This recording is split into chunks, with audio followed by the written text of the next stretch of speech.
Welcome to the Dark Eye, Adventures in Aventuria. I'm your substitute game master tonight, Grant Ellis, filling in for Susanna Grace. But this time, just as we ran a one-shot for 2 and Gorion, we're going to do an Ortlieb-centric prequel tonight, where I'm gonna take another shot at wrangling this rodeo and making magic happen in Aventuria. But before we get into our games, we'd like to thank our sponsors, Ulysses Spiele, for providing us... Colin, yeah, maybe gain down a notch or two. Grant's relative. You know what? It's not that Colin's gain is loud. It's that my microphone is away.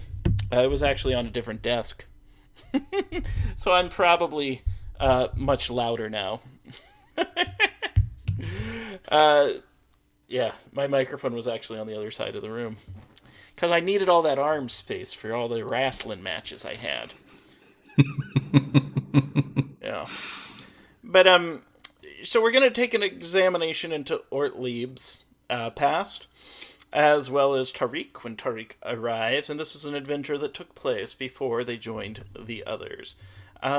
Quick check just to make sure that my audio isn't completely distorted when I moved my microphone across the room. But let's introduce ourselves first and who we will be playing. Let's start with our special guest. An individual and human being that needs no introduction. The stain on the internet, Colin Balknet. That's right. I'm Colin, Mr. Cool Guy, and I am playing Arbosh, son of our Angrax. Got the wrong syllables there. Arbosh, son of Angrax. And, we'll get into Arbosh's description a little later into the game. But for those of you that are interested in the character that Colin's playing and maybe want to give Arbosh a test drive yourself, you can get the quick start rules on DriveThruRPG. There will be links in chat. Likewise, if you want to support the show and check out the game itself, there is the campaign link. Also joining us, regular cast member, Emma. How are you, Emma? I'm good. I'm happy to be here. I'm very frazzled today, like most days, but that's okay because I'm especially excited to be here. This is the first game I've ever played in that Grant has run, and this is the second time I've ever been able to play with Colin, and I'm like super excited. Probably too excited. It's like it's going to be a problem for me how excited I am. Last time you, Colin, and I ended up in a game together, all of our characters died in Russia. Like, we all went to serve in wars. It was a good society one-shot. Yep. Oh my gosh, it's been so long. Yeah. Oh, that was a lot of fun. That was so sad. This is a good group. Hopefully this is just as sad again. I know. I mean, is it possible for us to die in Russia in the Dark Eye? Yeah, I think, as it's a prequel, I think Ortlieb is stuck, but Arbosh... I can die crying for my loved ones in the snow. That's doable. I'm planning for zombie Ortlieb to maybe be canon in the future episodes. It was a zombie the entire time. That's okay. That's totally fine. Grant, you used to play my characters all the time, and then they'd always almost die. So it's I like good. how they would always die, a character, and they didn't almost die. They simply looked at a Bodok in the face. We had no idea it was the Bodok until I saw Pruitt's smile. And then I was like, yes, I could see that. I could see that. Maybe I've mishandled a few of Emma's characters in the past, but... I did. I said more than one just in case, because I'm sure there's some I'm not thinking I think there's like a second one as well. I think you gave me a second chance. I never played Sweetums. No. And if I did, I'd protect that sweet baby. He's beautiful boy. He's so, beautiful boy. Ortlieb is a wee bit quiet compared to Emma and Colin. What? Chat is I'm a wee bit quiet, so it might be that I'm leaning back. I can always boost my gain. It might be that they lean in more than I do, and I lean back more than they do. Yeah, Jess was such a sweetheart helping me troubleshoot my audio right before I hopped into the Zoom call. Interesting. Very nice, very nice. All right.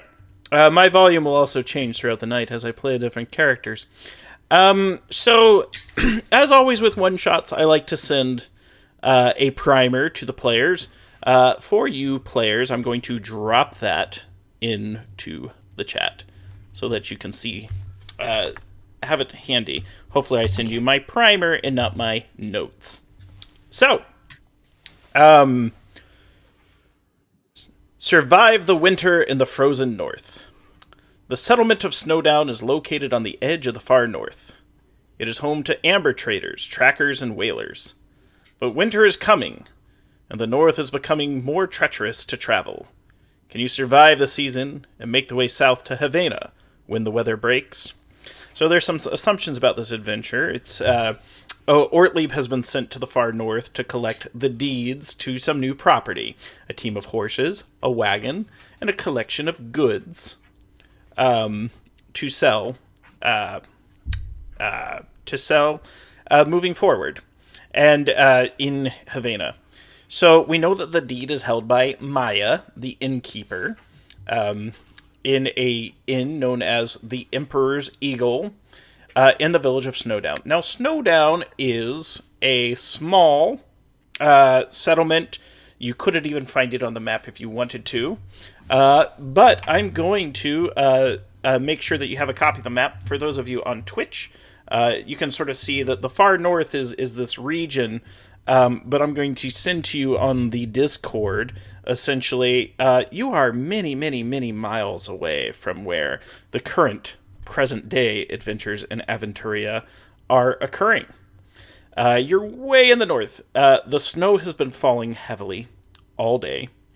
Arbosh is driving the team of snow corgis, because they look adorable running through the snow. Now they're sled dogs. They're beautiful sled dogs. I like the idea of sled corgis. But let me send you a copy of the map. So Colin can see it's a very big map that you're going to get on Discord. Emma, I'm going to drop that backstage on the other one. But essentially, this is it's a huge region. And then, as you can see on Twitch, we're in this small little frozen Northland. And so backstage, Emma, you should see this in a second. And then for those of you on Twitch, I'm going to bring up the map larger on the screen once it sends. It's a large file. So are we up near Amber Bay or closer to Icebreaker? You're closer. You're closer not to the far north with Yeti Land and things like that. Here we go. I'm going to show you all on Twitch now. Okay. It helps if I load. And, okay. So, just so you can see. So the party's way far north, up in the far right corner of the map. The current party, in present day, is down here in the lower left in Havana.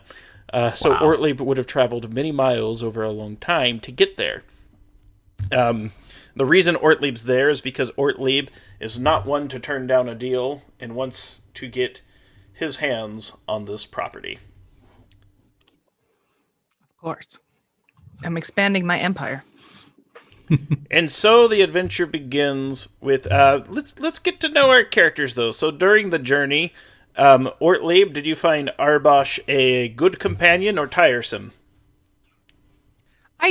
There are very few people that Ortlieb finds tiresome. I think he appreciates Arbosh for who Arbosh is and has really enjoyed. Hopefully Arbosh has enjoyed. There's the water here going woot. Hopefully Arbosh appreciates Ortlieb because Ortlieb is a singer. And he's at this point he's trying to yodel. He's trying to learn how to yodel, like that kind of register things. I think that is quite a feather in Ortlieb's cap for Arbosh, because Arbosh is a huge fan of poetry. And so it's like singing is just sort of the other side of the same coin to Arbosh. It's true.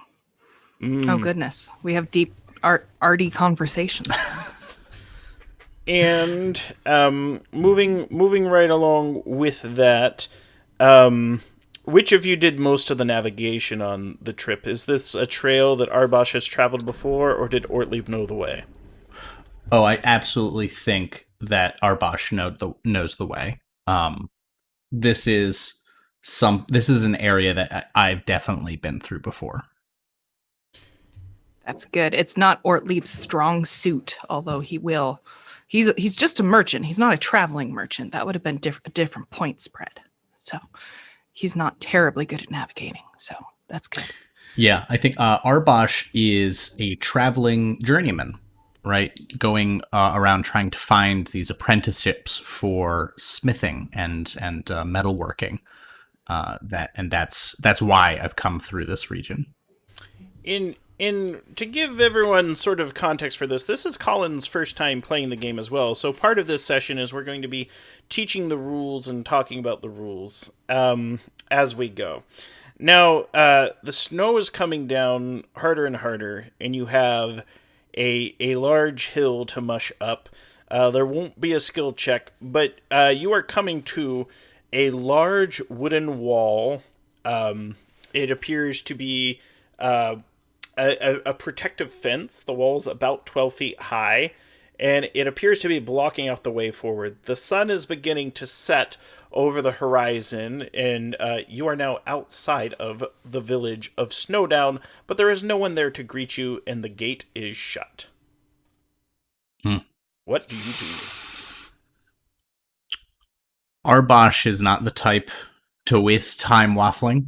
So Arbosh simply hops down from the driver's seat of this wagon, trundles over to the gate, and uses the haft of his. Ooh, actually, if I have just a hammer. Yes, a dwarf cudgel. Yeah, I'm gonna ring the doorbell with the dwarf cudgel, and by ring the doorbell, I mean pound on the gate with a cudgel. You're going to pound on the gate with a cudgel. All right, so no roll is needed, so you start pounding. There's some murmuring outside, and then you hear a call, the gate's closed!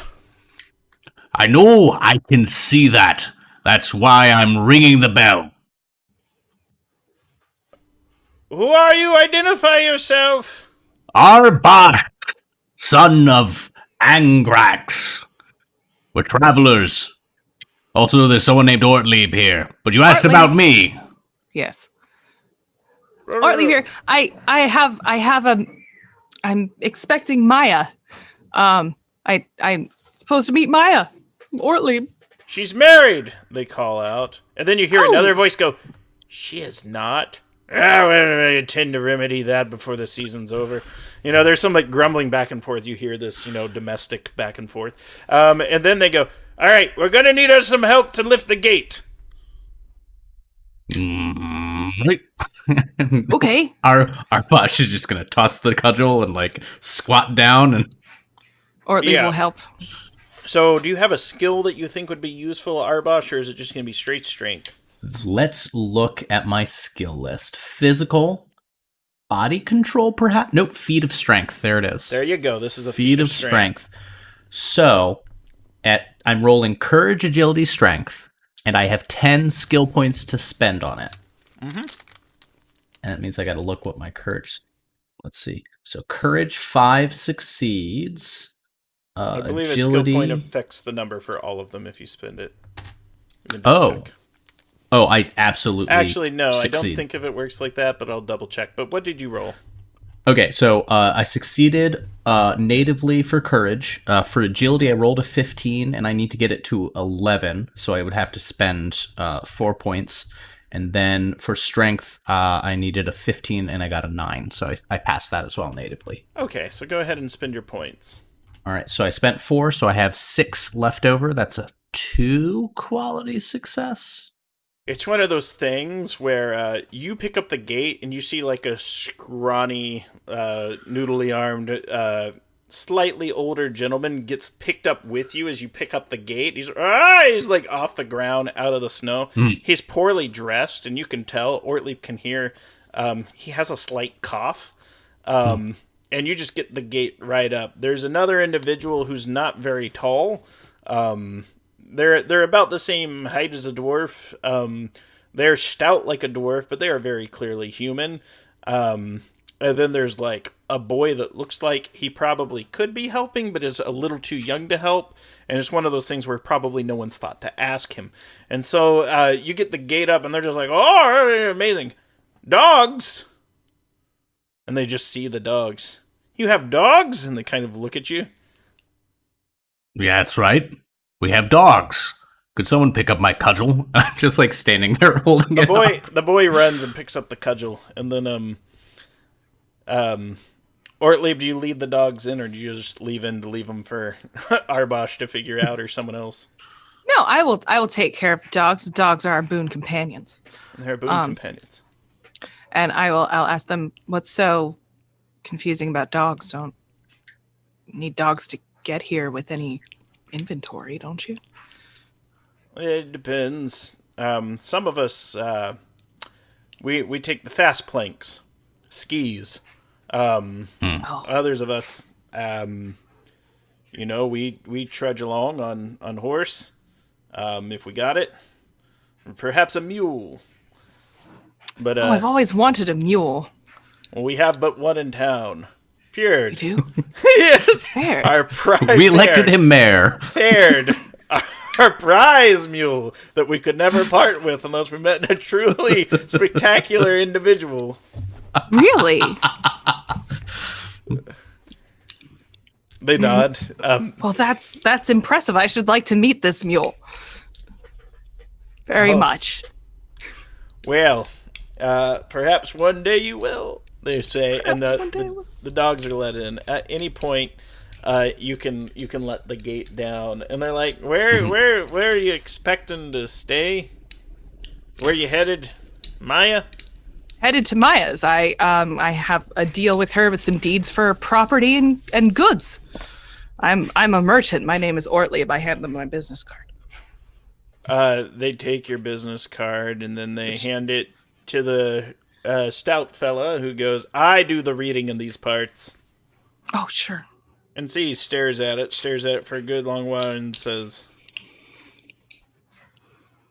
and kind of looks you up and is like, "Well, I'm sure Maya will be happy to see you." Yes, I'm happy to see her and to get to know more of this quaint little place. Ortlieb, you do sense uneasiness around them and the dogs. Yeah. Now, do you have a local smith or someone who works with metal and owns iron, that sort of thing? We did, old Weevil. Did. Past tense. That bodes ill. Yes. Old Weevil, Big Gus, Xanadora, and Cleo all went down the hill for the big hunt. Then the weather took bad. We were expecting to see them up, but they point to a peak that's like neighboring where they're at. See that there? Mountain. It's quite a bit taller yesterday. There's a bit of a collapse. We think some roads down below are blocked. And old Weevil, Gus, Xanadora, Cleo, well, I don't think any of them will be back anytime soon. And that's bad news. Bodes ill. Bodes ill. Well, I'm never wrong about these sort of things. They're dead. What? It's the truth that you need to reckon with. Now, I happen to be something of a smith myself, so if you're looking for services in their absence... Entrepreneur. Sure, I see you're a blessed one of capitalism. Now, so...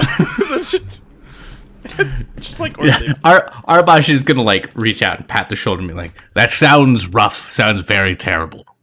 I hope I am wrong in this situation. You see what looks like a pile of sticks on the ground, and it's like Eeyore's tent, and you hear a voice call out and go, "He ain't dead." He ain't dead. You see a little Which hand one? come out, and it's like cold, and this hand looks a little, mangled a bit, like there's, arthritis and all sorts of things. And you see on one of the fingers a coconut band, and that coconut band. Thank you for the bits, Wobbit92. Brilliant. Thank you, Wobbit. That's a lot of bits. That's a lot of bits. 5,000. Oh, so many bits. Oh my gosh. For those of you watching on YouTube, if you would like to support us, we have a Patreon. Check the links below. They go, if any harm befell, old Gus, my ring would let me know. Now that has a bit of magic and poetry in it. Well, I certainly hope that he's not dead and he comes back to you soon. Blessed by the gods, the voice calls out, and it's like the Onceler from the Lorax, where it's just kind of like a weird hand that comes out, no head. I'm going to tuck a business card into this arthritic hand.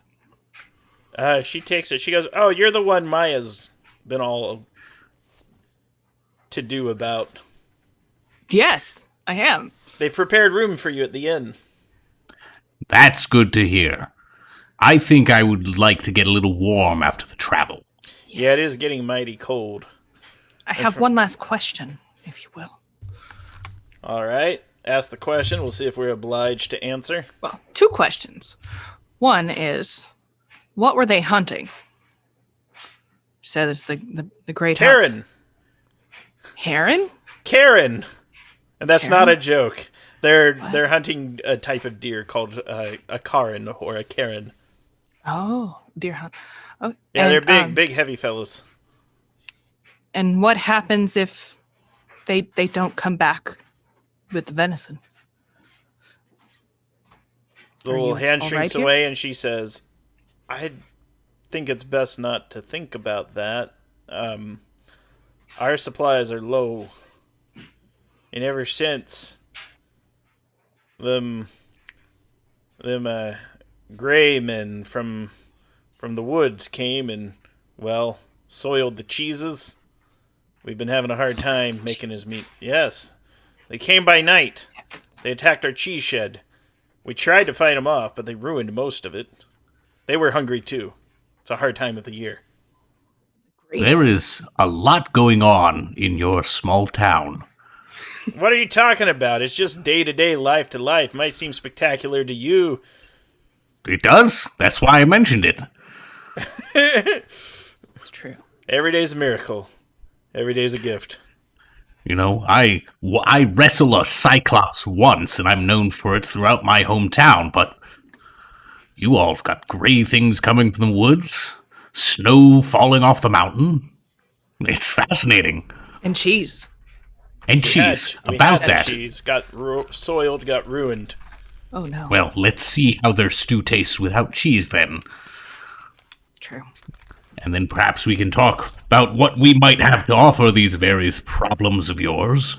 Yes, I do not like to leave villages in which I do business worse off than I leave them. If you need anything, because I hope to have this be like a yearly thing. If it works out, it's pretty good for me. And Sharang will be here any second now. That's good timing. So they lead you to the Emperor's Eagle, which is an inn. So this place, 1 second, let's jump to the loading screen and get Sharang in.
And we are back. Sharong is here, figuring out passwords. You know they change every day. And if I had to guess, it would be I'm a handsome, wonderful man. Because, passphrase is more good. secure Can than hear a me password. clearly? I can hear you. Can hear you. A little soft, but you should be good. Speakers, Yetis are not connected. I think, Okay, can you try speaking again? check. Can you hear me? Okay, that's not working. Let me just change to my computer speakers. We're going to the computer Okay, speakers. I can hear you now. I don't know why that wasn't working. I'll fix that later. No worries. How are you? I'm okay. I'm feeling a little meh today, but I just had a cheesy, eggy German black bread sandwich. I think we can work that right into the adventure. As you walk into the inn, the last bit of food the town has, Tariq has ordered all of it. Just like a family sits there at a table across watching Tariq be like, "Oh, hey, check this out." Takes his broom, turns it into a lasso, then yeah. So okay. So we are live, and this is Adventures in Aventuria. Sharong is joining us midway. So Sharong, Tariq will be inside this inn, which is known as the Emperor's Eagle. You are in the settlement of Snowdown, which is in the far north. So we showed the map. I think I can put it up again very quickly, possibly. So I'm going to show it again to the audience and sort of explain the difference.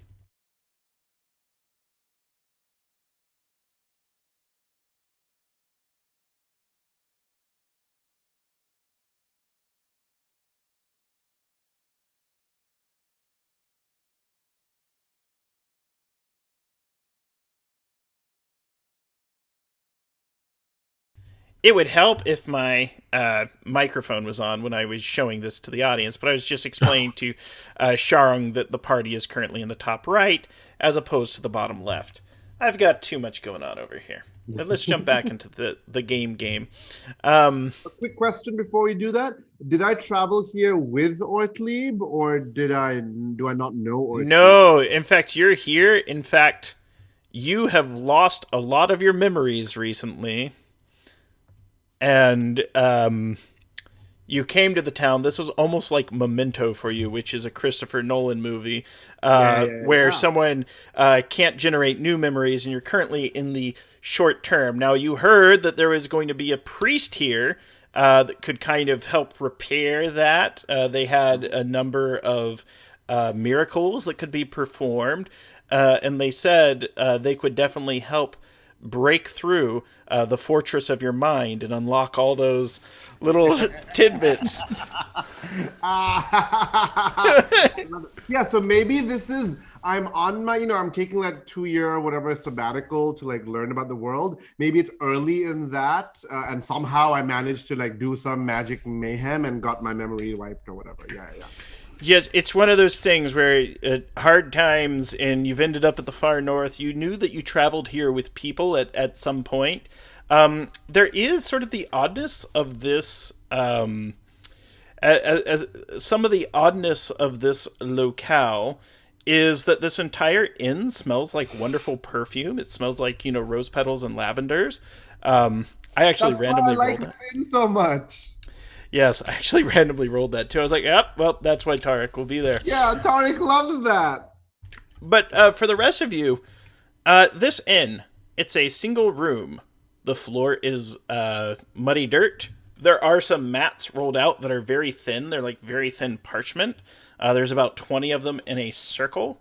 At the center of the room, they have a fire, and they're trying to heat stones, and every now and then people stand by the stones. There is what looks like some kegs in a corner, and there's a well-to-do, dark-haired gentleman who is Portuguese bem vestido. He's well dressed. That's one of those things. He's there, and he sort of watches the kegs. He also has a little shrunken head dangling from his belt that every now and then talks to him. And and he's over there, and there is an innkeeper there, and she hides her good looks behind her plain styled hair. in a stern expression of no nonsense. That is Maya the innkeeper. There's also, looks like, another group in the corner that are sort of keeping to themselves. They are robed, each of them in yellow and black robes. And it's no joy in Mudville. So they see you come in. What about the dogs? What have you done with the dogs? So they came by sled dogs.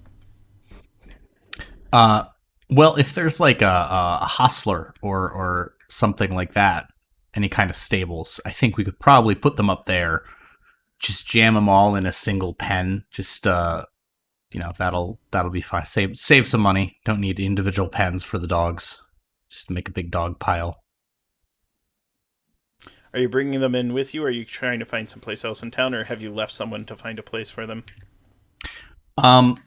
Yeah, I could shell out I don't know how much a silver thaler is sort of in terms of spending money, but toss here them right now, this thaler. time of year, they're like, can we eat it? And if not, we need to know that this silver thaler is going to be good and we will survive the winter. So you do come. There's a guy.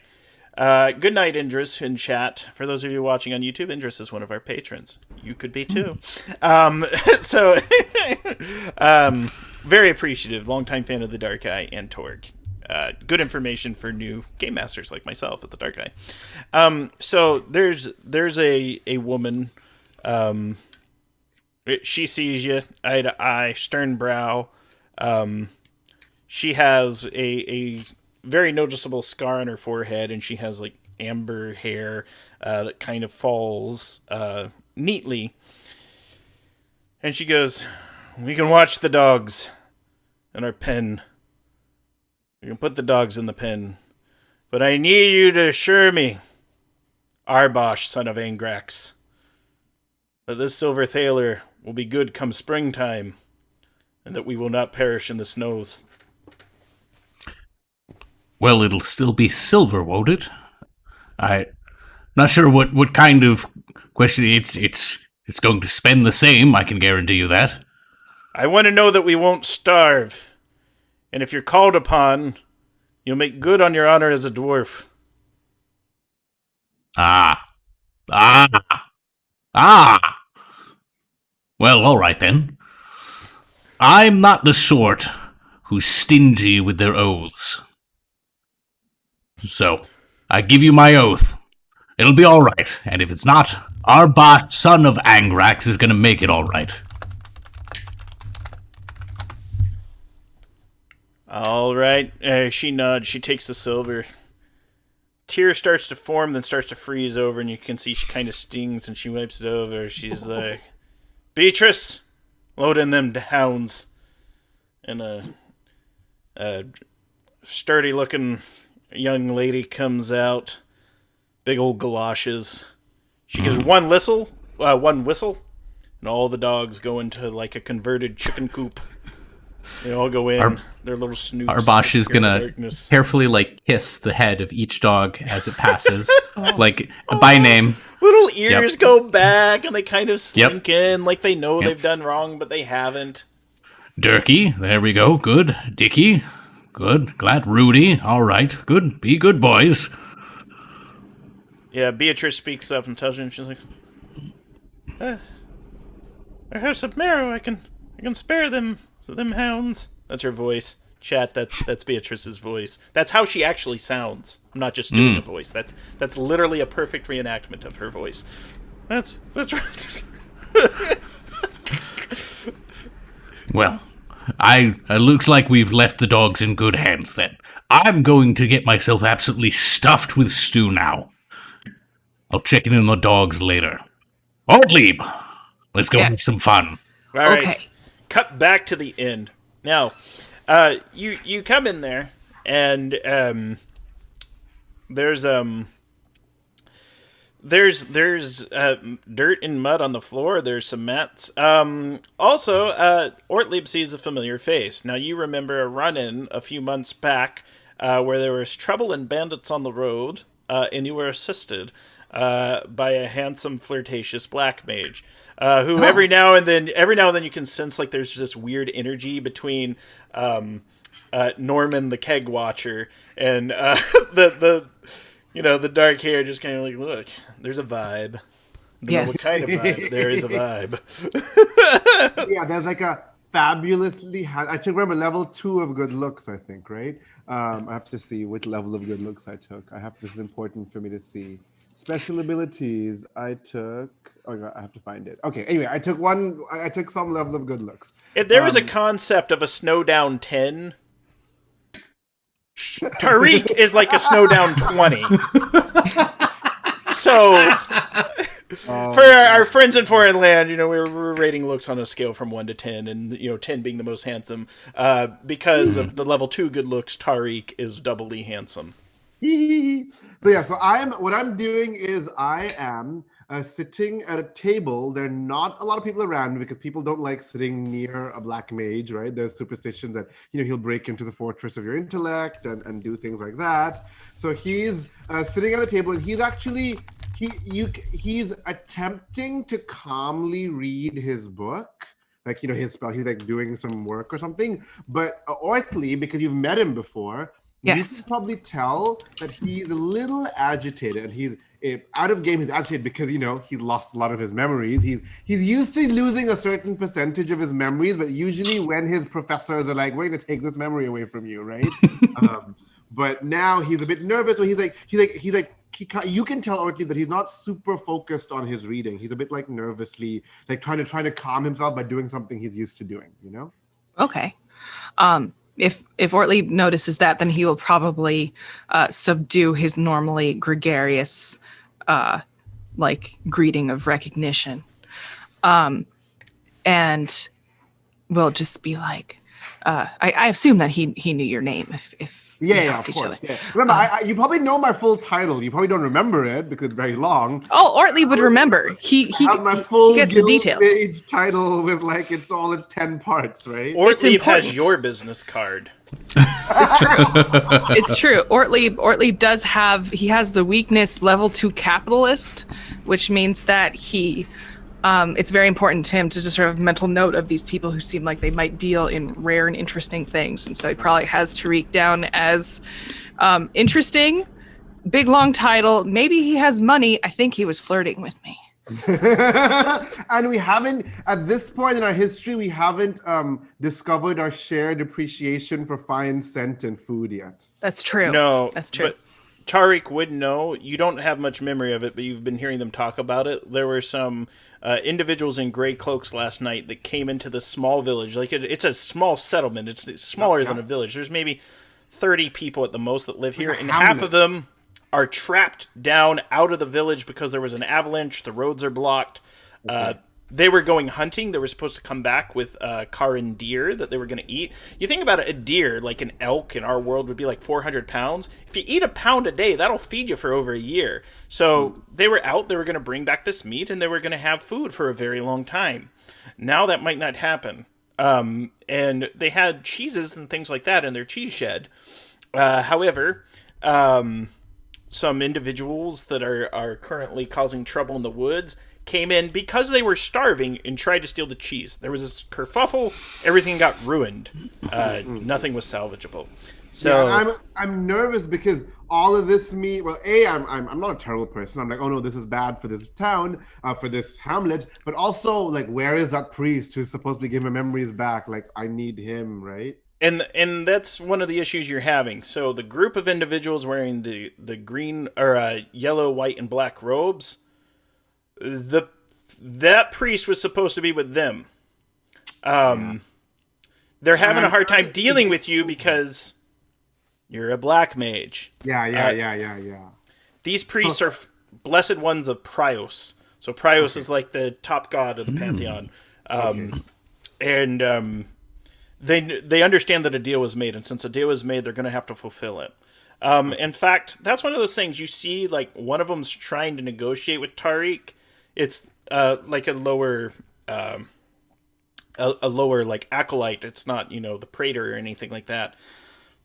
And they're like, look, the priest that was supposed to do this for you has gone out into the woods. They decided that they were going to help this town, and they were going to hunt some deer in the local woods. but we haven't seen them all day, and we're starting to get worried. And the sun's falling. The light is getting low. It would be too dangerous to go alone. You would need friends and allies. And I look at him and I'm like, well, would you like to venture out with me? You are blessed ones. So you like Tariq in the present day is a bit more self-assured than Tariq here, partly because he's more experienced, but also because he has more of his thoughts and faculties and memories in his head, right? So he's like, you are blessed ones. Perhaps I can accompany you all. I am a black mage of Fazar. With your help, I'm sure we can find him and perhaps even the others who've ventured out. And you can hear there's a tinge of desperation in his voice. They're painfully gorgeous. Archpriestess Gardenia speaks, and she is Horatian, and she has the title of Lightbearer. And Gardenia the Lightbearer is like, I'm sorry, but we have covenanted that we cannot assist the Black Mages in their endeavors. However, a deal was made with you. If you could find others, we would give our blessing to them, that they might go to serve. So we are priests. However, our covenants strictly forbid that we involve ourselves with magic, and if we were to break those covenants, it would spread through the church, and we'd be tried for heresy. I make a frustrated noise, like to myself in my own language. I say, priests, and maybe that's when, or maybe Ortlieb, maybe Ortlieb and Arbosh caught that last bit of the exchange. I'm just like, Tariq, it's you. I look up and I cock my head because I have some memories of you, but some of them have gone, right? Mm-hmm. So I'm like, you're the sausage man? Yes, I'm the sausage man. You helped me on that terrible case of bandits and banditry.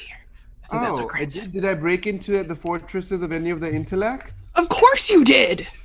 Oh, that sounds like me. Okay, I believe that. Remember, Tariq's also young and naive, right? At this he's like 18 at this stage. So he's like, okay, I believe that.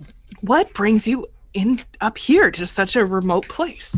And I look at the priests who are no longer talking to me. They're like talking to themselves. I'm like, I seem to have lost more of my memories than I am used to losing. And there is a blessed one here who's able to help me. But not here. Clearly not here because they're not helping me. And I start like, I'm actually very agitated, so I start babbling a bit, which again doesn't happen very often for Tariq. So I'm like, oh yeah, he's in the woods, I'm supposed to blah, blah, and I'm just babbling. Or meanwhile, Arbosh is just like quietly sidestepping around. He doesn't know who Tariq is, but he did see that sandwich that Tariq had, and he's like kind of like trying to see like, okay, what do I have to order on the menu to get that sandwich? Yeah, I'm gonna say maybe the town was so scared that a black mage is there. They gave me a sandwich, even though they're like low on food. You know what I mean? Mm-hmm. Not because they're hospitable and stuff, because it is low food, but because they're like, oh, you're a black mage. Here, take this and be happy, please. So, Ortlieb here. And I turn and I'm like, I think so. And now you can tell that I'm not completely there. Yes, I'm at this point. I'm holding your hand because I feel bad for you. And I look at. Sorry, Norman, the keg watcher in the back, sees Ortlieb take Tariq's hand and is just kind of like adjust. Like, wait a second. Yes, I don't notice that, unfortunately, for him.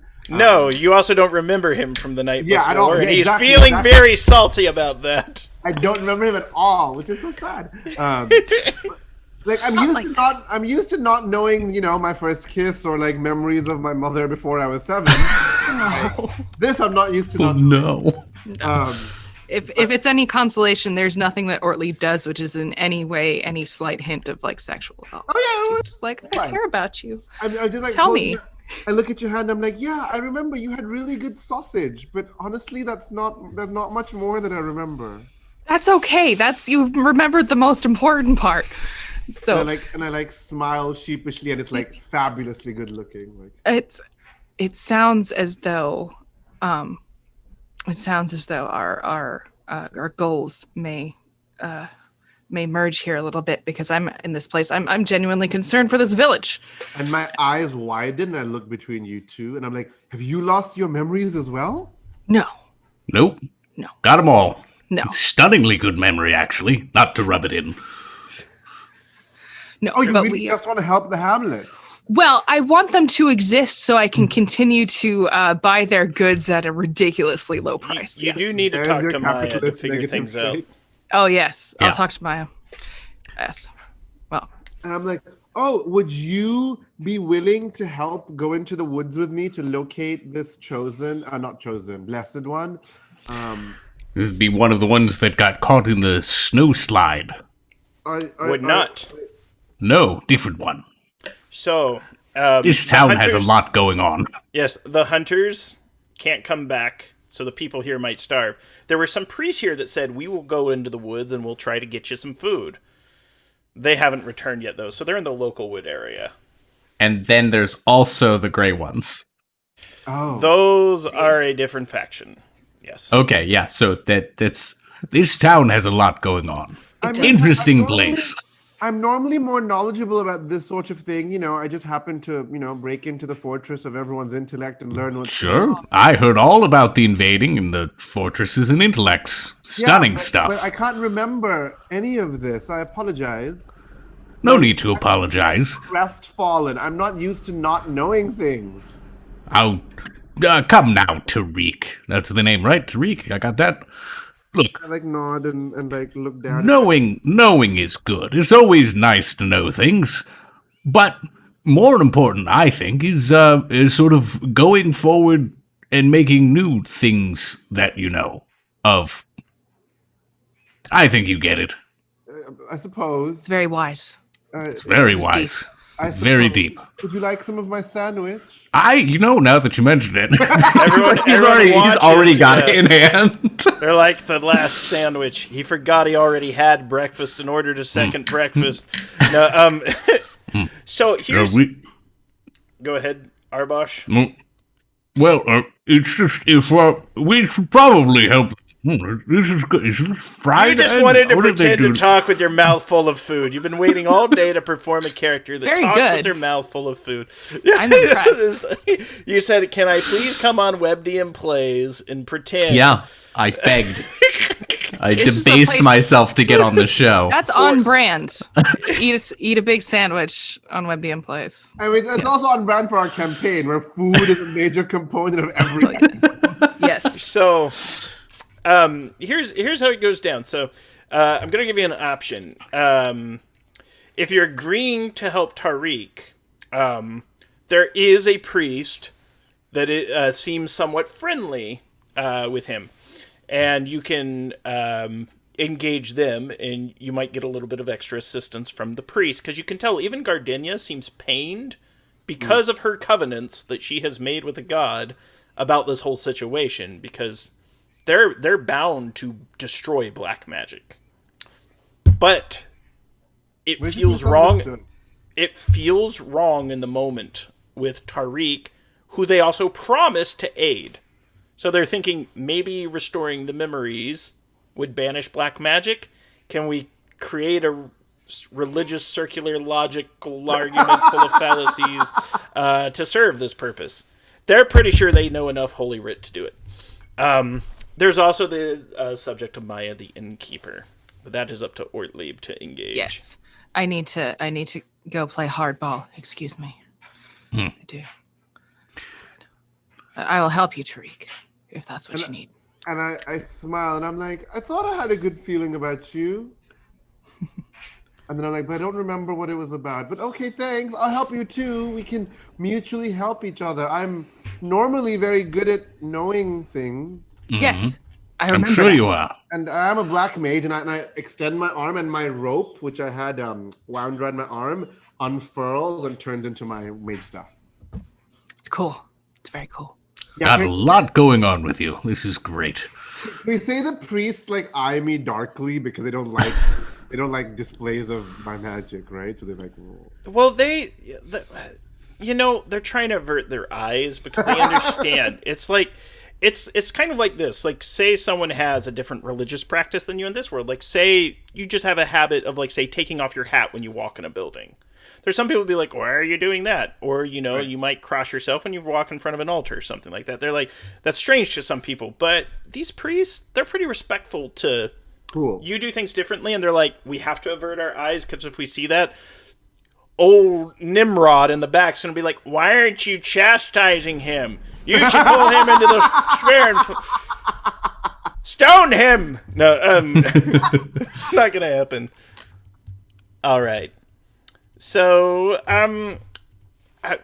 is Ortlieb headed over to play hardball? Yes. It starts with a hug.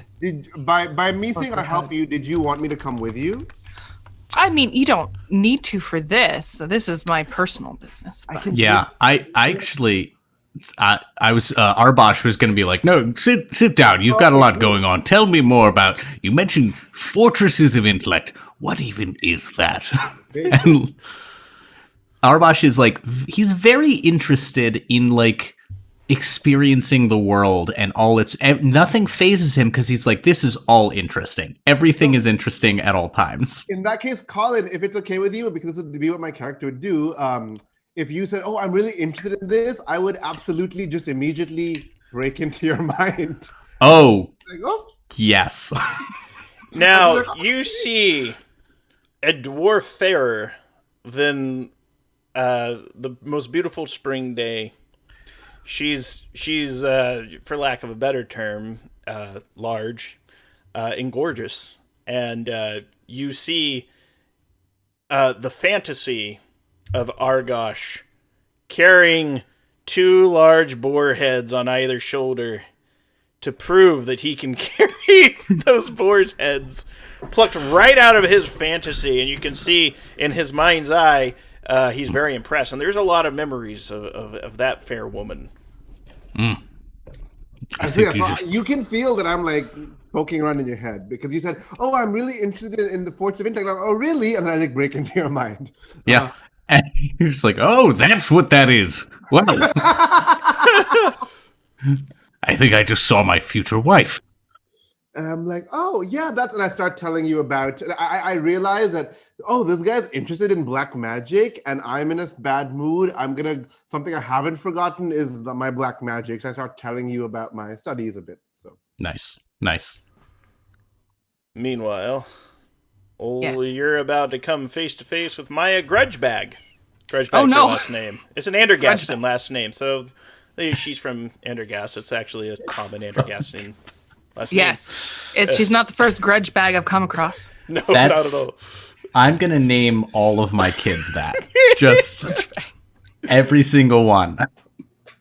Yeah, and so she's there, and her hair is like the color of red delicious apples. It just sort of falls from her head, soft curls. She has meek shoulders, but strong forearms, you can tell. And as you approach, she's got a neutral expression, tight-lipped.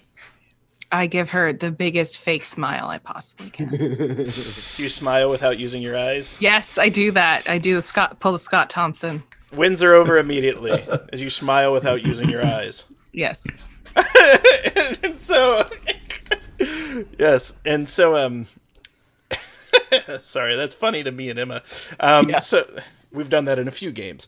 Almost every single game. Yes. It's very useful. And she goes, to who do we owe the pleasure of so many mouths to feed? It was only 2 of you, but you can tell that stresses her the F out.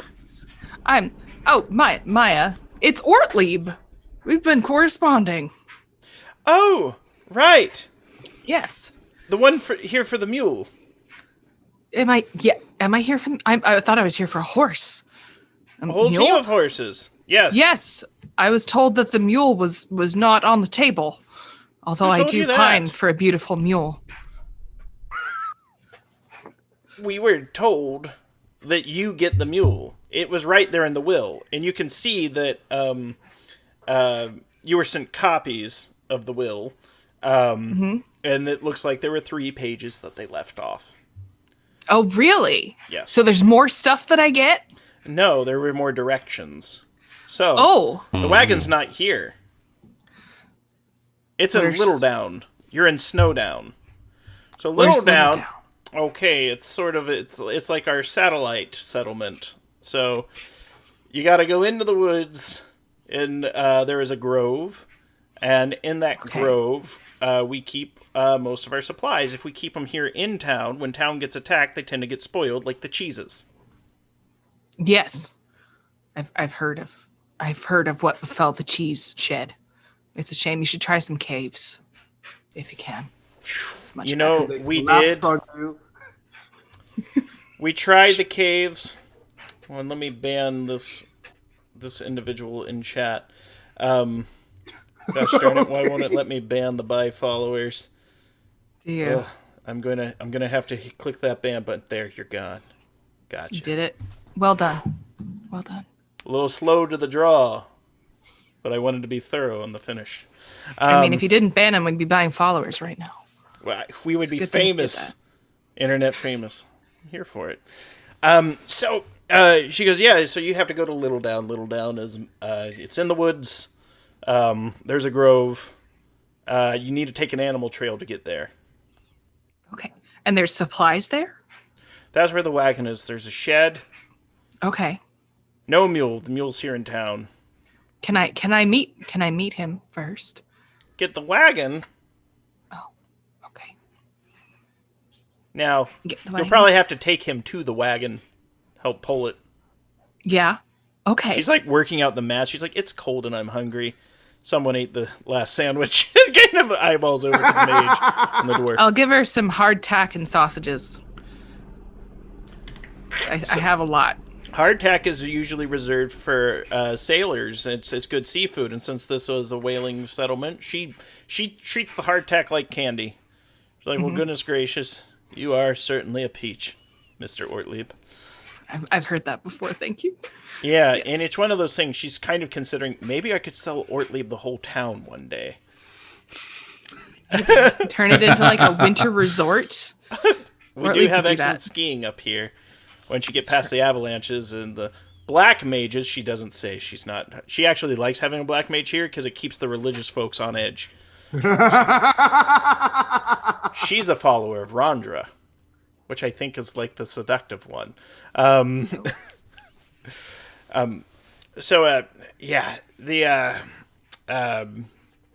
she lets you know. She draws up and sketches out a map. She says there's an animal trail. You would typically. Does this happen to be in the same area as the Lost Hunters? Because we Lost Hunters are way down. Oh. There were some priests that went into the woods. Who knows where they are? Yeah. Well, it's we go to places and you see places where you can help, and I'd very much like to do some more business with you one day. I was wondering if you needed the help. She bashfully looks down. She's like, oh, more business, and if I need the help, I guess we can discuss these things in due time. I'll tell you what, though. Yes. If you catch a Karen deer for the village, I'm willing to give you shares in the business. Make you a co-owner of the Emperor's Eagle. Do you have a forecast? Do you have a business forecast that I can... Yes. Okay. Dead if we starve. If we don't, we'll flourish. She shows you like a silver thaler chart. Yeah. That's good Grant Ellis storytelling there. That's very convincing. Now, I'm no Matthew Merper, but I know how to tell a good story here on the internet. Yes. I'm waiting for someone on YouTube to be like, it's Mercer. I know. Mercer. Did you know it's Matthew Mercer? Pretty sure. Did you know? Nathaniel Mercer is the full name. Ortlieb will be thoroughly convinced by her detailed business proposal and say, yes, it's been some time since I've caught a deer. but I think I'm down for it. Arbosh, you're just gonna call out from across the room. Have you ever hunted a deer? Love to try. Conversation with me right now, so he like. Yep. And then I go right back to it. So if I can get 2 giant boar's head, I'm certain she's going to marry me. I mean, her thighs are tremendous. I need to prove that I'm the same. I think that's a good plan, and then we keep chattering. And here's it is a good plan, and an even pie chart. Sorry. It's pies. None of that word. Can't say the word. Colin, last time everybody kept saying pie and I lost it. We had to stop. We had to take a 15-minute break from the game. That'll teach me to guest star. And so they let me DM. So from here on out. You actually, you are, I imagine at this point the conversation has shifted, though, by the time the business things are, and you notice that the 3 priests, blessed ones of Prios, the praetor and the priest and the acolyte, they are preparing to, they've decided that they would like to give you blessings before you go. They would like to bless you on your journey that you might be successful. If you accept. Right, yeah. That'd be an honor. Just bless me. Just do it. I'll close my eyes, get the blessing over with. What about Tariq? They would like to bless if they're offering me as well, I would nod because I have the curious trait, right? So I'm I want to see what this is about. I've never been blessed by a blessed one before. Mm-hmm. I was worried they wouldn't want to approach me because and wouldn't want to bless me, but they would prefer not to. But Gardenia's heart has softened at essentially your plight. And I'm a twerpy 18-year-old, right? I'm like a kid who's like... Yes. Not only that, they don't like Norman, the keg watcher, who's giving you the eyes all the time. And they're like, maybe if we give you a chastity blessing, you'll remain pure. No, I'm kidding. No, so... Arbosh. Yes. Arbosh, the acolyte places his hands on your head, and in the name of Prios, one of the 12 gods, performs one of the 12 blessings. So all blessed ones know the 12 blessings, and these are standard blessings that work kind of like cantrips in magic. And you are given a strength blessing, so you will feel no exhaustion for the next combat that you go into. And if you make a self-control stay conscious check, you get to do it as if you are, if you have aptitude, and you may re-roll 1 die. Wow. For that check. Spicy. I like it. Tariq, you are given the fire blessing. Yes. At any point, you can hold out your finger, and it'll produce a flame. It'll produce a flame bright enough to illuminate a loom or light a candle. It won't hurt you. And you can light fires with it as needed. So they've given you this fire blessing. Nice. And that was given to you by the praetor, essentially the light bearer, the archpriest of the group. Nice. Ooh, can I add into that? In that I have the Ignifoxus spell in my spell book in the normal campaign, but it's not part of my regular spell book. I have to buy it specially using character creation. So maybe this blessing is what starts me to figure out that spell properly because I haven't been able to do it before. Yeah, absolutely. Nice. Ortlieb, right about then, you can come over and get some of the god blessings if you'd like. It's up to you, though. I will. I will accept a blessing. I'm very, very uncomfortable with it because the only god Ortlieb worships is capitalism. Yes. So, the middle priest, he has what can only be described as unathletic arms, a bowl cut, and everything he says has a little whistle on the S's, and so he gives you a blessing. I love him. For luck, yes. His name's Badger. And so Badger gives you a luck blessing. And you have, at any point, for any skill check during the next 12 hours, a little bit of extra luck, which can mean a few different things, but an example is like we give you an extra skill point after you make a check so that you can have a higher quality level. Excellent. I will need that, especially because if we're catching a deer, I have no ranged abilities. No, it's going to be hard. You're going to have to lure it over with Ortlieb cheeses. See if it eats out of your hand. Yep.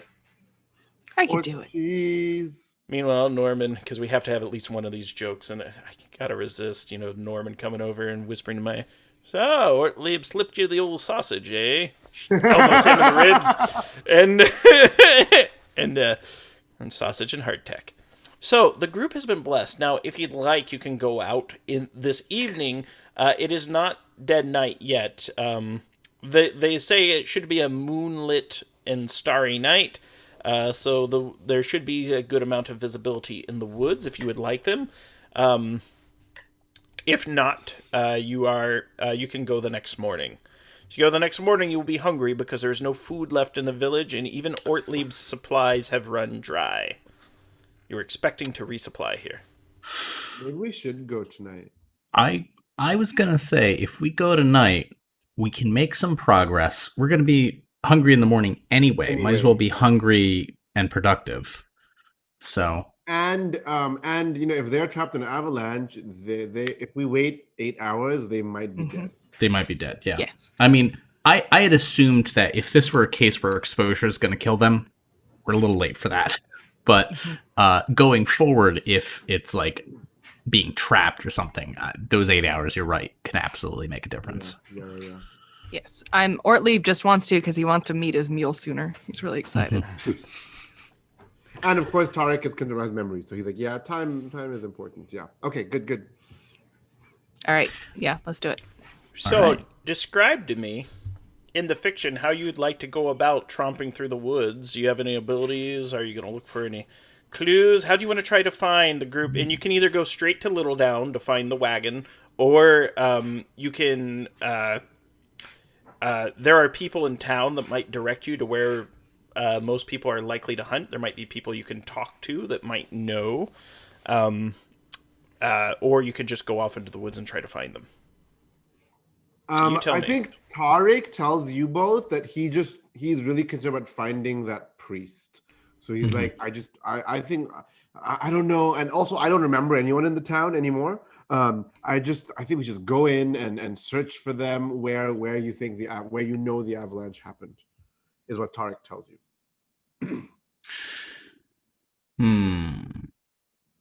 He says, and I can do this now, and I make a plate.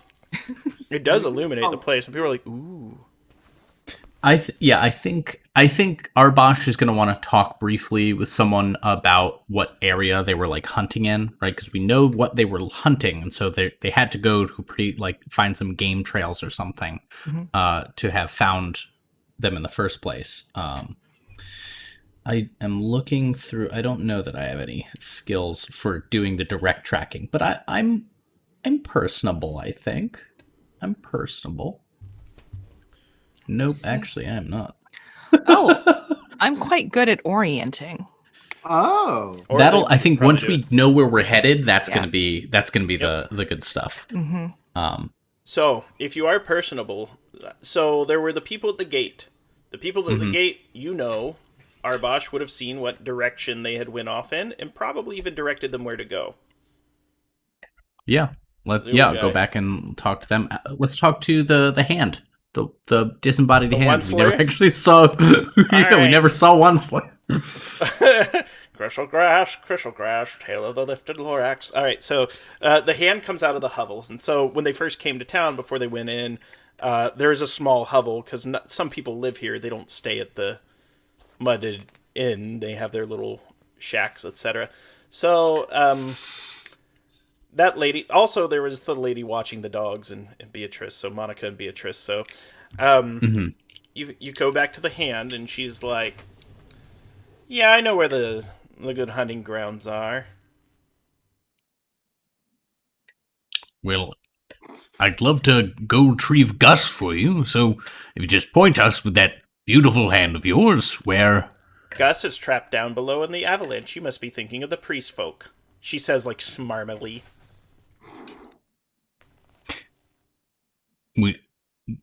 I'll tell you, I'm just funning. There's a lot going on in this town, she says. And so, yeah, she goes, so what you need to do is you need to get to Big Grove. Big Grove is by Little Down. And I'm going to sketch a little map for you with my hand. Her hand goes back in. And she, you hear some scrawling. She goes, oh, where is that? Gus had a map around here. Weevil. And she starts naming the group of the missing party members. And then the hand comes out again, and there's Chicken Scratch, but you can see she's drawn over like a map in the region.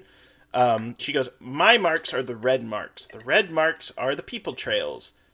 The black lines, those are animal trails. Animal trails are good for hunting people.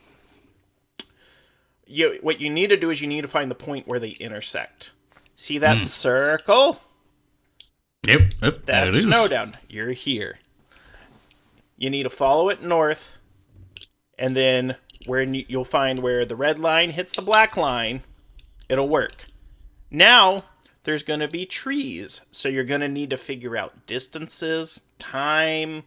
You need to make sure you don't get lost. Can you do that? Her voice comes out from the hovel. Well, certainly someone in my group can, so let's go with yes.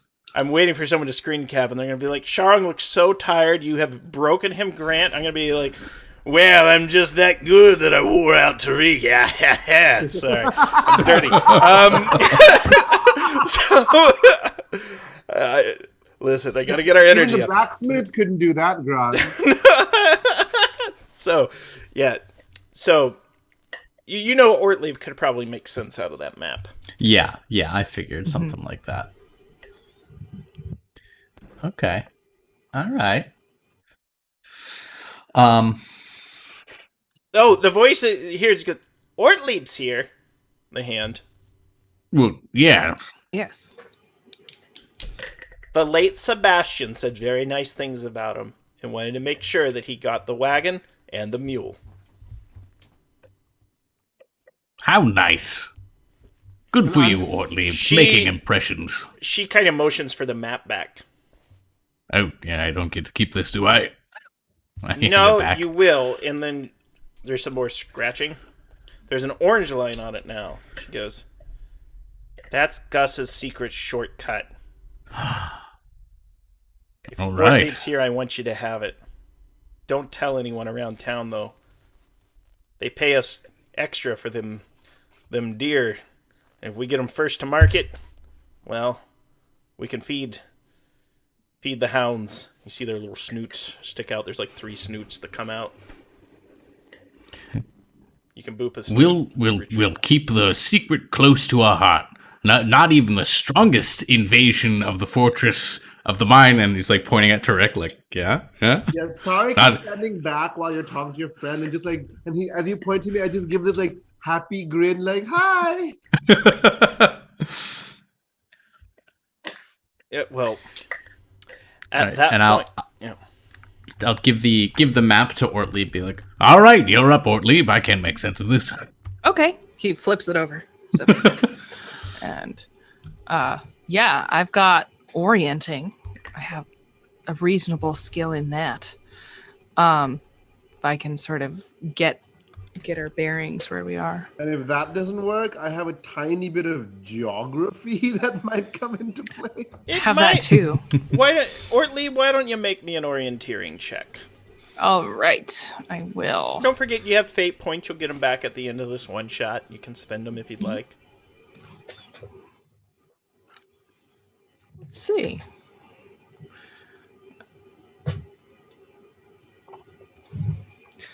Oh, I actually did really well, I think.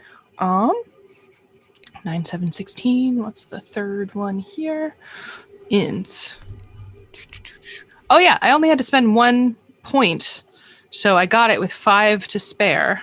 Oh, nice. That's level 2, right?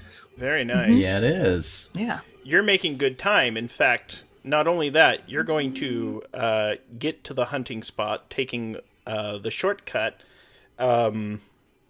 You're able to get there before the first stars hit the sky and the sun has fallen over the horizon. So there's plenty of time. So it's before the temperature rapidly drops, which is very useful. Tariq is, because this is early in his trip, right? And Tariq is from like a desert kingdom, right?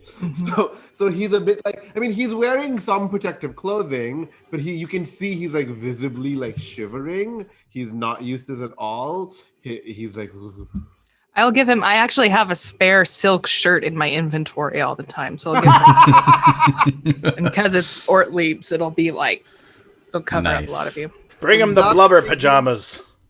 And thus begins the friendship that was to continue into the future as you give me spare silk jammies. Yes. Love it. Got it. My spare silk jammies. Yeah. So. Sorry, Arbosh. I only have one extra. You come. I wrap my beard around me like a a beard blanket, just unfurl it. Beard sleeping bag. You're nothing but hair underneath anyways. So. Doesn't it? Captain Caveman. You come across a horrifying scene, though. 2 priests are down, and 1 priest remains. There is an icy, it looks like a stream that's coming through here. It's rock hard, and they are kind of up on an island, and they are surrounded by what looks like agitated and starving creatures. They are, you don't see them at first, but every now and then you see what looks like, almost like a massive rat go leaping out of the snow. It has a bulbous head, though, and claws, and it swings at the priest, and then the priest kind of pushes back with a staff. And this time, though, the priest kind of falls, loses their footing, and the rodent looks like it's getting on top of it. And when I say rodent, I'm talking about a little rat. This thing's like, 6 feet long, so as long as Grant Ellis is tall, if Grant Ellis stood on platform shoes. I was gonna say. Yeah, because like 6 feet tall. Really? So that's what we're doing. We're just lying on the internet. Lying on the 6 feet tall and handsome, and this rodent jumps and knocks the priest over, and you can see 2 other ones come up out of the snow, and they're charging to descend upon what is clearly a priest of Prios. Roll for initiative. All right. So this is D6 plus whatever is on our initiative stat. Yes. I rolled a 3, so I got a 15. We haven't rolled for initiative in a long time. No, so it's going to be a D6 plus your initiative stat. Okay, my initiative is 13. I got a 12 total. I got a 14. 12, and then let me roll for these folks. Oh, come on. Okay, there's my dice. My dice are in my dice cup. 1! That stinks. Also, if you'd like to make a magical lore check, you will know what these creatures are. Absolutely make a magical lore check. Because I forget something, but I remember my studies. That might be good. Let me see. Skill. I got no magic lore. Animal lore. Where's my magic lore? Magical lore. 15, 15, 12. And I got 15, 10, 16. I can definitely bring that down to 12. Oh, with 4 quality points left over. 4 skill points left over. That's a quality level 2, right? Yes. So a quality level of 2. So, you know that these creatures are known as snow lurkers. They live here in the far north. They're kind of hard to see in the snow. They like to ambush their prey.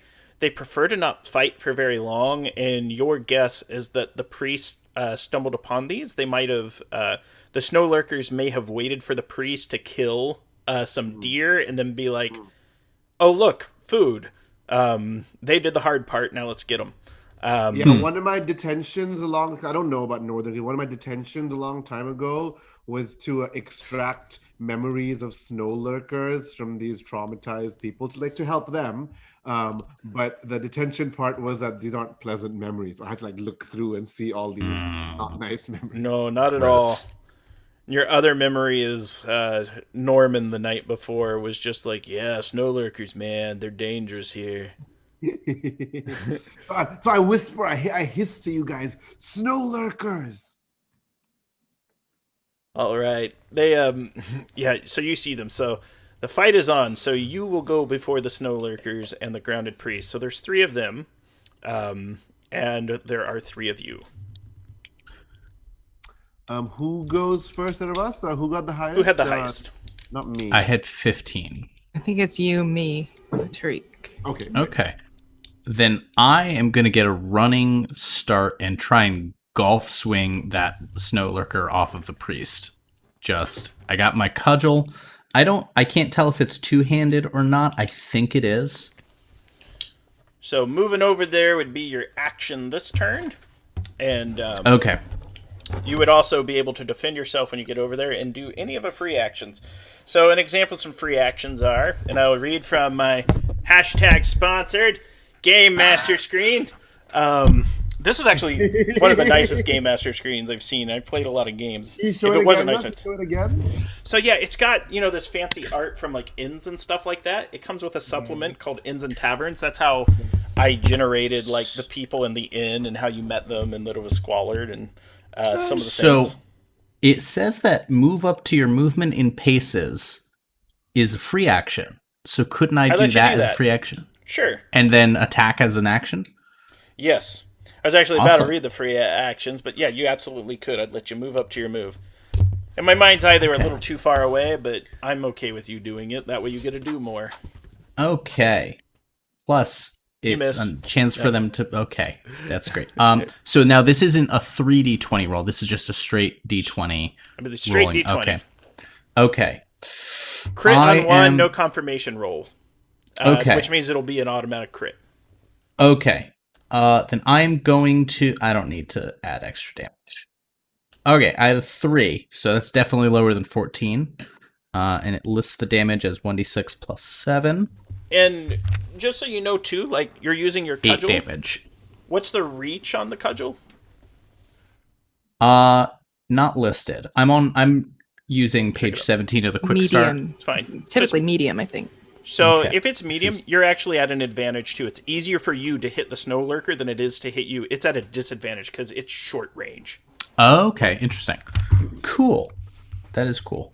Yeah, the character sheets in the quick start have a lot of stuff that isn't explained in the rules that I can see. Not all of my special abilities are listed. Okay. At what they do. In any case, I rolled 8 damage. All right, 8 points of damage. So you take a huge chunk out of that snow goon, snow lurker, and it is absorbs the mighty cudgel blow and lets out a mighty yelp as it takes on its head. And the reason it did take the damage, now remember, it's allowed to defend against your attack. So you roll, and then it uses its defense. It didn't roll well, though, and it had no way to lower it, so it does take the damage. That was its defense this round. Gotcha. Next in initiative, they go last, so it'll either be Tariq or Ortlieb. And if you don't remember which, it can be whoever you choose. All right. Ortlieb he's been using a thing that doubles as a walking stick and a quarterstaff. And he's going to attack the same one that Arbosh just did. And from, a pace behind him, just kind of try to smack it across the head as much as possible. Because, trying to save the meat. After this is dead, I know what to do with it, but not before as much. So I'm going to do this. +2.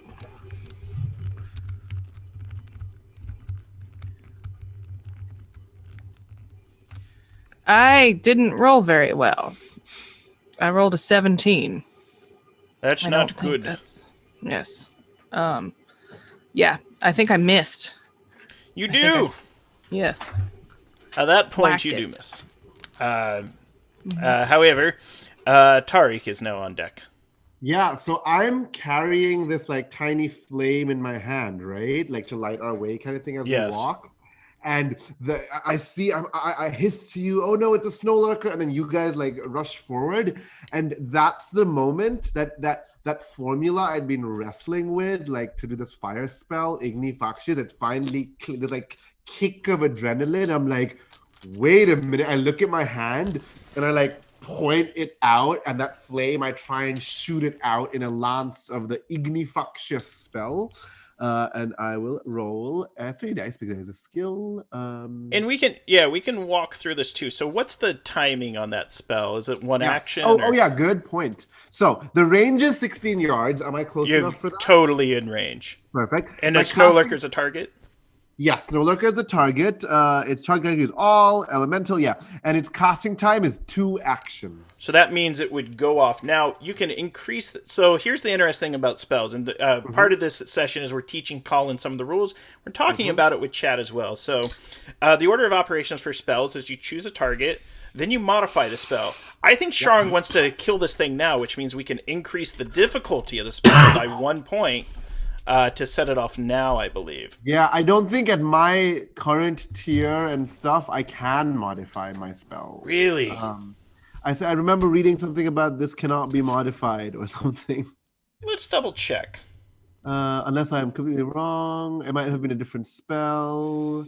So the modification, we can double check that. We'll say the blessing lets you do it. Sure. Okay. You have to spend an extra arcane energy point. Yep. And that means you can't do it though.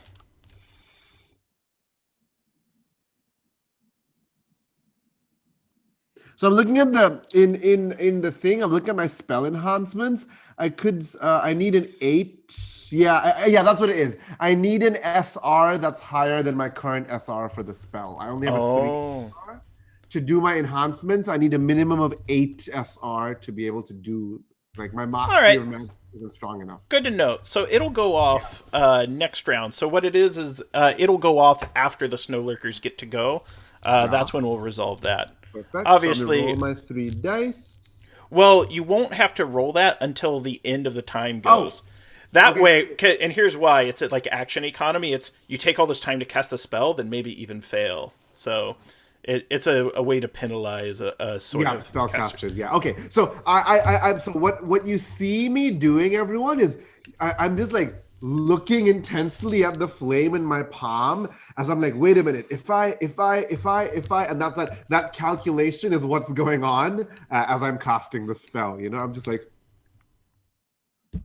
And the snow lurkers are starting to get scared of it. One of them attempts to attack Colin, so it succeeded. You can make your defensive roll, which is either a parry or a dodge. Okay. And so I have a parry listed next to the weapon. I don't see where okay, the dodge is worse. So I'm going to parry. Okay. I get 7 or lower. I do not. Have any skill points you're going to spend? What would where would the skill be listed? Right. Well, you have skill points, and the skill to reduce would be your parry. Let me double check on the rules. Thank you, everyone in chat, for your patience. Let me double look at Arbosh's character sheet. So I will. It doesn't look like I have parry listed anywhere with skill points. I'm positive you have to have a defensive rating, otherwise you would not be able to defend. You have an attack score, right? Yeah, so next to the dwarf cudgel, it lists damage, and then AT 14, and then PA 7, and I think that's attack and parry, respectively. But then I also have combat techniques, which have AT and PA for each of them as well. That means your combat techniques are going to. I think those actually determine your scores. So to use your cudgel, your parry for this, it looks like is a 7. Yeah. Dwarven cudgel. Yeah. I definitely failed with a 7. Because I rolled 13. Okay. So that's sort of how it works. You have your weapon that you are parrying with, and in this situation, you failed. So you are going to take some damage, and you are going to take a d6 point of damage. And it's okay, like for everyone watching, when you're teaching games to people, it's okay to slow down for a second and talk about the rules. Like, because I'm learning too. This is only my second time running. I only ran one other combat, so this is my second combat. It's going to be 5 points of damage, which would be reduce your life points. So I'm a chonky boy. You are a chonky boy. You're like... I'm a chonky boy. I got 38 life points. However... No. The other snow lurkers fail to hit you, though. And so right about then, you're going to get a go, and then I'd like us to resolve Tariq's fire attack. Okay. Oh, so I go and then Tariq? Yes.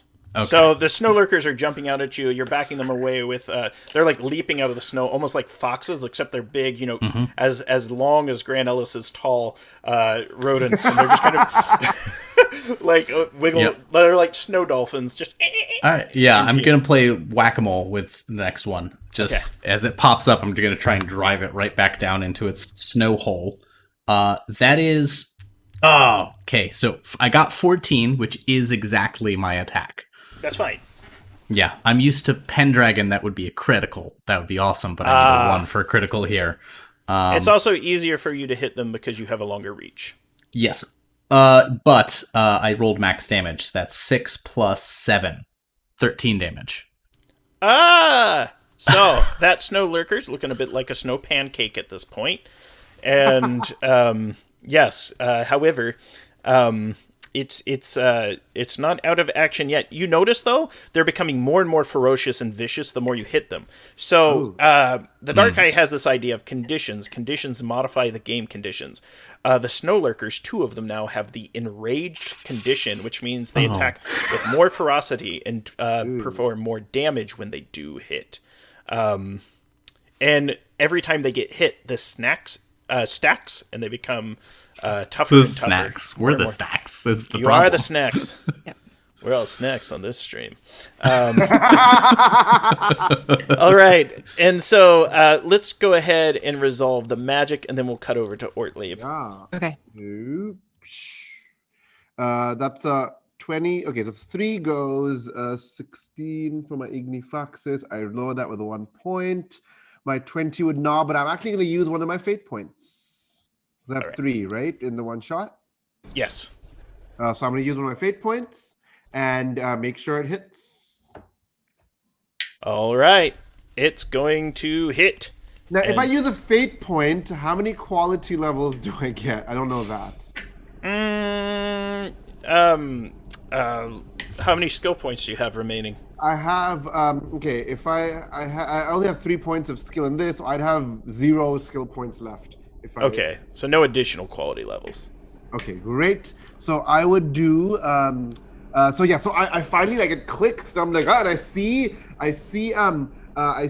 not Colin, Arbosh, like, nearly flatten one, and I look at that, and I point my arm out, and a lance with this white hot flame shoots out, and I do 2d6 plus quality level times 2. So that's 2 plus 2d6.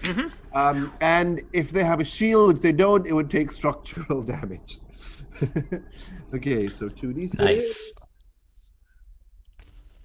5 and 5. So I do 12 flaming damage, flamingo damage. Is it to all? Is it multi-target or it's just a single one? Target. Okay. Single target. It's a single ranged missile attack which can be blocked or dodged. Okay. If the opponent doesn't defend, it hits automatically. Well, it failed to dodge, even though it has improved dodge in combat reflexes, and it's very good. However, when you roll a botch, you tend to get scorched. Nice. So, and it says, would they count as flammable targets? No. Okay, good. Just wondering. You might be able to get some good meat out of them, or it's like, these snow lurkers. There's good eats on those. The spell says you get to roll again if they're flammable to see if they get the on fire condition or something. So, oh, very nice. Yeah. No, I'm like, and I look at my hand, I'm like, whoa, I did it! I yell out excitement at both of you, forgetting we're in the middle of a fight. I finally cracked the spell! I may get one of my childhood memories back! This is one of the first time you've seen like magnificent magic like this too. And like to you, Arbosh, this is like a holiday festival has emerged, as well as, well, tell me how you feel about it. Is it a holiday festival, or is it the breath of hell opening up and reaching for your soul? So tell me about your feelings on it. I'm sorry. No worries. I was looking at my character sheet. I'm sorry. What's that kind of game? There's a lot going on there for a one. There is a lot. I'm like, there is a lot. There's a lot going on this character sheet. And it's not bad. It's just trying to think of like what is the area that I'm supposed to be focusing on. Anyway, so reacting to this magic, I'm just like thump on the snow lurker, and then there's this brilliant flash and like steam blast. I was like, oh, that's better. I like that. Let me set up the next one for you. and then you hear, I cracked it. I might get my first memory of tasting cow's milk back now. My professor said he'd give it back to me if I got this spell. Oh. I don't understand the words you're saying, but I'm picking up on tone, Tariq. All right. Well, at this point, Ortlieb, yes, you're on deck. One of the snow lurkers has been eviscerated. The other two remain. Even I thought there was, so the one that Tariq just got is that not one finished cooked? That one. Yeah. I burned it up, yeah. Oh, there were 4 total. Okay. Well, some are beaten up, but they're just not dead. They're enraged multiple times. I'm gonna try to give it a smacky smack. I did that time. I got a 9, which is under a 15. Well, it cannot dodge because it's already tried. Nice. Ooh. And how much damage do I do with this thing? It's not so much, but it's not nothing. That might take out a second one. One of them is teeter-tottering. Ooh, max damage. I got 8. Nice. 8. Whacked it. It's like Gabrielle from Xena for a second, but a morbidly obese chef man. Morbidly. All right. Well, Yes. describe how Ortlieb finishes off the second snow lurker. I think he does it like right at the base of the. It's like an abattoir kind of move, where it's just to stun it and not to mess with any of the meat that's on it. So we can eat it. Yeah. At a harvest. Exactly. And you're going to make, like, Tariq, like, a nice snow lurker skin outfit to stay warm here in the north. Totally. Sell the pelts down south. Yes, if we need to tonight, we'll sew them like a tauntaun and sleep inside. You shove the priest inside, be like, so you can keep warm for the night. Yes. And I thought they smelled bad on the outside. Yeah. We're just around a fire, be like, no, we just don't like that guy. Just thought that would be very comforting if not for the dead animal. Like, physically, it must feel nice. Well, It smells not so good. about that time, the last snow leopard is running off. Although it's enraged, it does realize it's outnumbered, and it's scampering through the snow where it disappears. The priest here looks pretty badly hurt, gnawed, exhausted, possibly suffering from hypothermia because it was exerting a lot of force, and even though it's cold, it is sweating. What do you do? Arbosh has some treat wounds, so I actually decent dex and con. Yeah, I'd like to go over and like try and triage him and maybe bind up the worst of his wounds. All right, you give the priest mouth to mouth. No, I'm kidding. Yeah. So go ahead and make a check for me. Yeah. I like put one of my beard braids in his mouth, be like, "Bite on this, it's gonna hurt."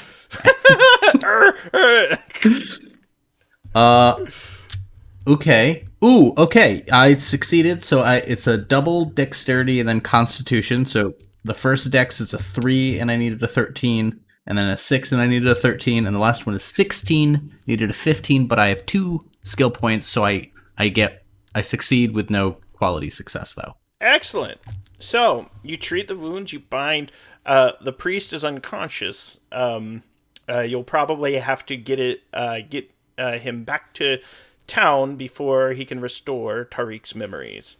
Okay. There is also a slain Karen. It was killed cleanly.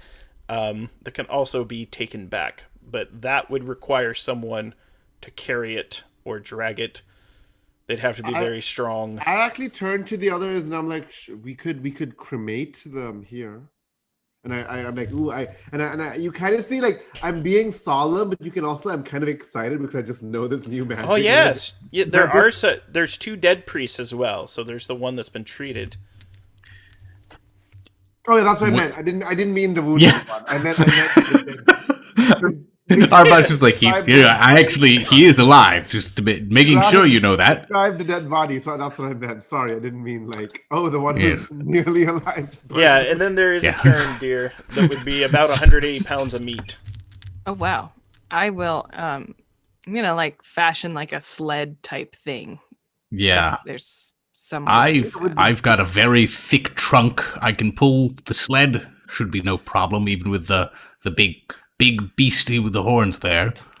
Excellent. Yeah, and then the dead bodies, because I want to make sure they're buried well, but we're not gonna bury it in this avalanche. I actually cremate them. I use my new fire thing. Yeah, if we bury them, then we just find them come summer, and it's not gonna be in good position. So I cremate them, and I actually whisper the traditional like burial like poem from Fazar. I like whisper it even though they're not of my culture, I'm like, well, better than nothing, right? So I cremate them. So when you go back to the archpriest, are you going to say, well, I burned them, or are you going to come up with a lie? Because they might accept that you did perform like your ritual because you found them, and they would accept that. I'm thinking of my personality, curious, like happy-go-lucky sort of black priest. He'd probably tell the truth. Remember, he doesn't lie very often. He doesn't need to. He just breaks into people's, intellect fortresses, and like so. Yeah, so he would definitely tell them the truth. All right. So essentially, when you go back, we'll see how they feel about you performing the funeral rites. In their stead. It's curious to see how that goes. Now, with that said, it's a heck of a trek back. You have a map though, and you have Ortlieb's earlier success of magnificent orienteering. You will get back later evening. Now, no one sleeps well in Snowdown, because it's very cold, and everyone is on edge, especially since they're all hungry. They're feeling the hunger pains. However, you come to the closed gate that was opened once earlier today. What do you do? You're not dragging an unconscious priest. We got him! They're like sled, right? I think I'm holding onto the front legs of the hunted the Karen, and then the priest is strapped onto the back of the Karen, and that we're just using that as the litter. It almost looks like he's riding it in. Like Prince Ashitaka from Princess Mononoke. You're on top of the deer while you're dragging the deer. You come in, and if we reach, I would yell out, "Oh, it is I, Tariq of the Black Mages of Fazal, my full title, and my companions, Ortlieb and Arbash." All right, we got a deer. The gate is lifted by Monica and Beatrice. They get it up, and then as well as Maya. The town is celebrating. There's almost tears. Like Monica sees you, and your dogs, when you come, they come out and they're just so excited to see you. They're yipping. They're happy. Mm-hmm. They've been well taken care of, and with that, in the evening, the priests, they revive their fallen companion, and the priest sees Tariq. Speaks that you might not remember them, but they remember you in... you can tell... they say that they met you once several years ago when you were younger in Fazar, and they owe you this favor. Oh, so I naturally don't remember them, not unnaturally don't remember them. Okay. Well, they actually say it's unnatural. But it had been removed. So can't tell ever with the Black Mages.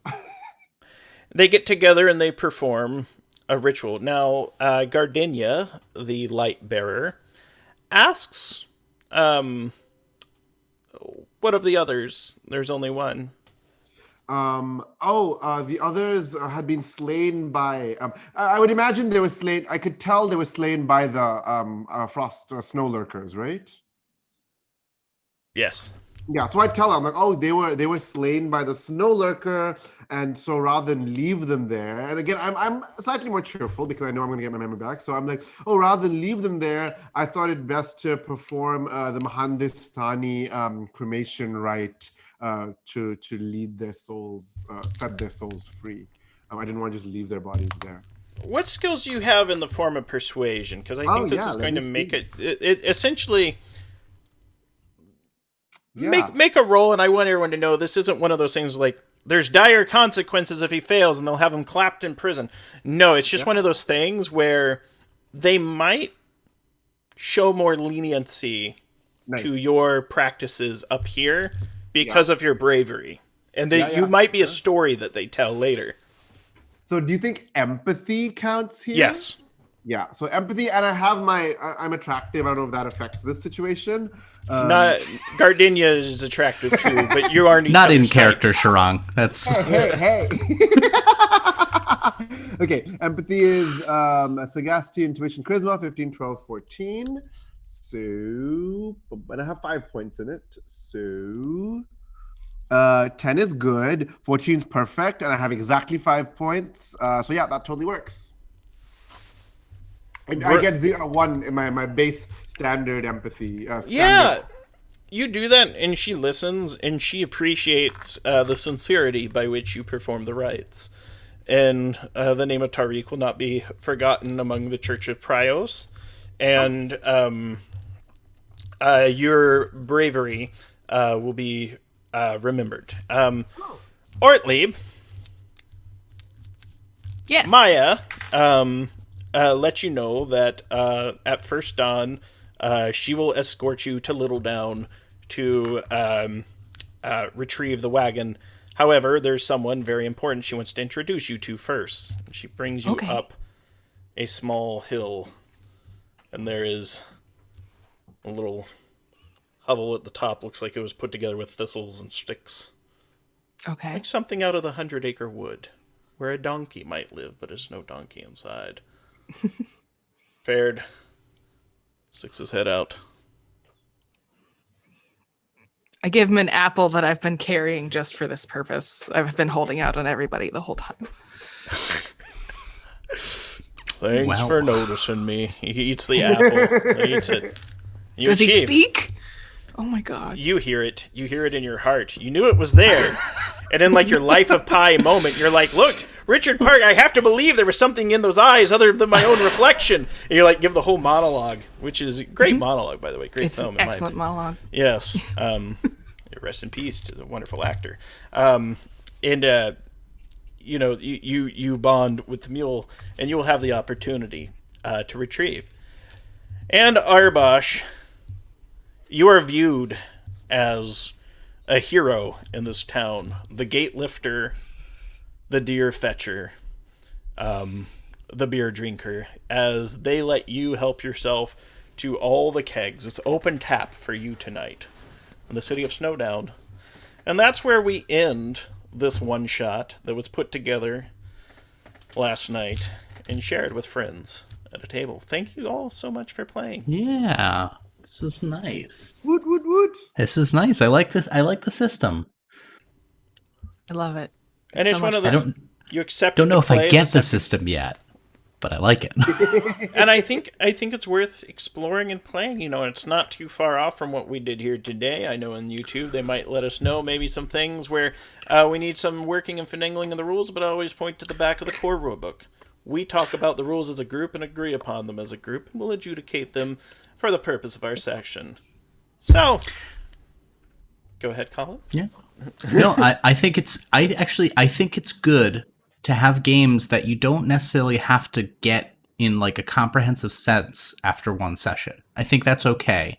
And there's definitely some really fun nuance and experience to be had digging into a system rather than having it sort of on the platter in front of you, complete after a single session.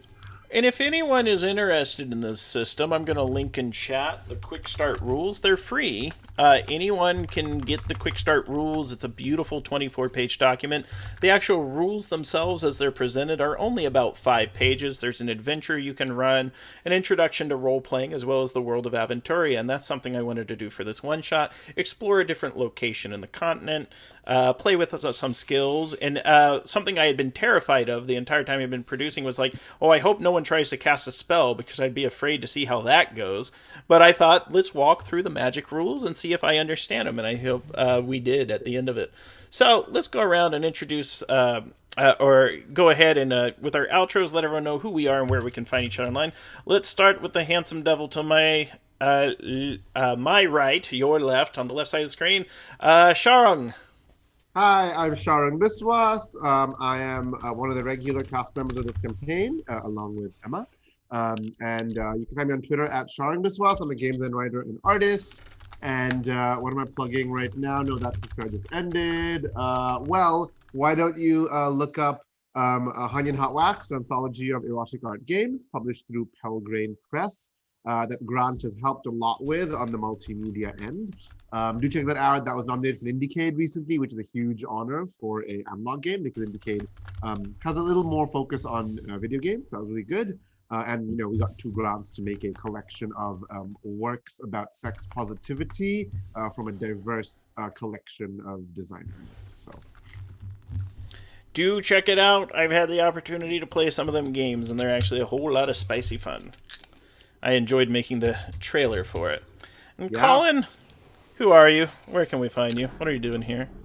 Hi, I'm Colin, Mr. Cool Guy. I do RPGs and RPG adjacent stuff. You can find me at Twitter at Colin@LikeIC. You can also find some of the microgames I've written at thephantomrollbooth.itch.io.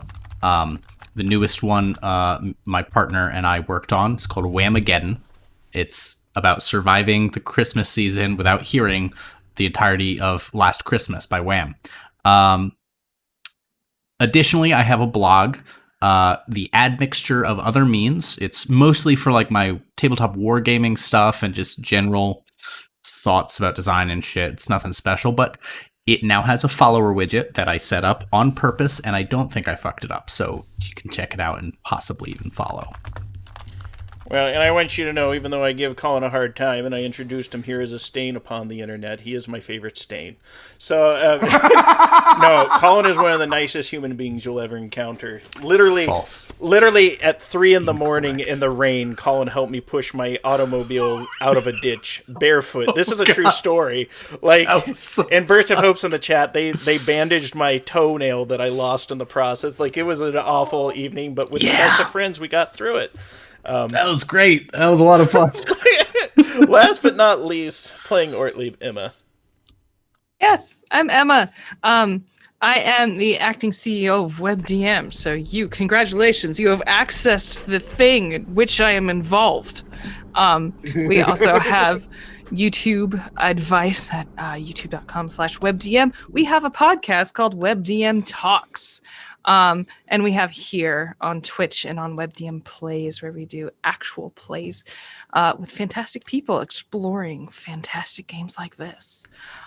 If you want to hear me talk about being tired and occasionally how I'm a socialist, you can follow me on Twitter at @Road. And that's it. I'm much better with words on writing than words and talking. You know, I want to thank Emma for stepping up, coming out tonight to play, and Sharung, you know, doing a live session. You know, we're playing the Dark Hive live with a novice game master learning the system, and working this out together. You know, shout out to our sponsors, Ulysses Spiela for supporting the show, Colin for stepping up. Rudy unfortunately couldn't make it tonight, but you know, Rudy is another heck of a person. Catch Rudy on Thursdays. So I'm going to let you all go now, folks. Thank you so much. And for those of you still watching on Twitch, I'm going to be on the after show. If any of you players want to meet with me after the game, we will be, I'll be on the Discord and around. So thank you. Goodbye.